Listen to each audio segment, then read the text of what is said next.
আকাশে ডানা মেলে উড়ে যায় পাখি, রোদের হাসি ছুঁয়ে ছুঁয়ে গায়ে জীবনের রাখি। ডালে গানের সুর, মুক্তির মধুর ডাক, স্বপ্ন নিয়ে উড়ে চলে দূর দিগন্তের ফাঁক। আমরা এই মুহূর্তে উপস্থিত হয়েছি দুর্গাপুরের পারদই গ্রামে। আর আমরা কিছুক্ষণ আগে আপনাদেরকে বলেছি যে পাখির বিষয় নিয়ে ব্যক্তির সাথে আপনাদের পরিচয় করিয়ে দেব। অভিষেক, ধন্যবাদ। এবার আপনার কাছে জেনে নেব, এই যে পাখি যে পরিচর্যা করছেন, এই বিষয়টা হঠাৎ করে আপনার মধ্যে কি করে?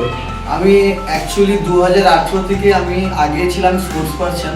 আর 2020 যখন কোভিড হয়েছিল, তখন কোভিডের সময় আমি গিয়েছিলাম ব্যাঙ্গালোর মাইজোর। এরপর মাইজোরে আমি একটা প্রচুর বড় ফার্ম দেখেছি। সেইখানে আমি ছোটো মোটো ভিডিও ক্লিপ নিয়ে পাখির আবার নেশা এসেছে। তারপর 2 বছর ছিল কোভিড। সেই 2 বছরের মধ্যে পাখির ব্যাপারে কি করে খাওয়ানো যায়, কি করে রাখতে হয়, কতগুলো স্পিসিস আছে বাইরের, এই আমরা যে এক্সোটিক লাইফ স্পিসিস, এরা আমরা রাখতে পারবো কি পারবো না, সেই বিষয়তে ইন্টারেস্টেড হয়ে করে আমি 2022-এ ফান্ড। আমার কাছে এই মুহূর্তে কাছাকাছি নাও করে তো 10-12 রকমের ডিফারেন্ট ভ্যারাইটিস হবে। Bluebird, macaw, sulphur, umbrella, cockatoos, Moluccan, green wing, African grey, sun conure, macaw, প্রচুর টাইপস।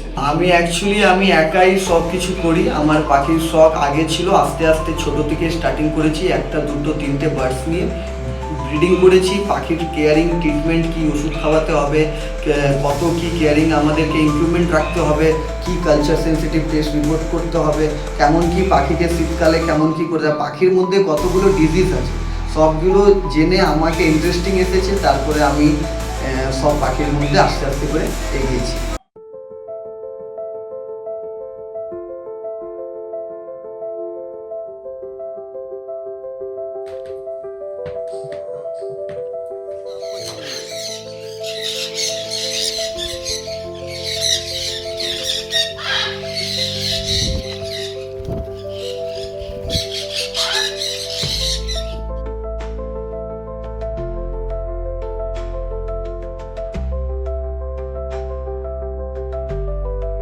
আপনারা দেখছেন পজিটিভ বার্তা platform. Think positive, be positive.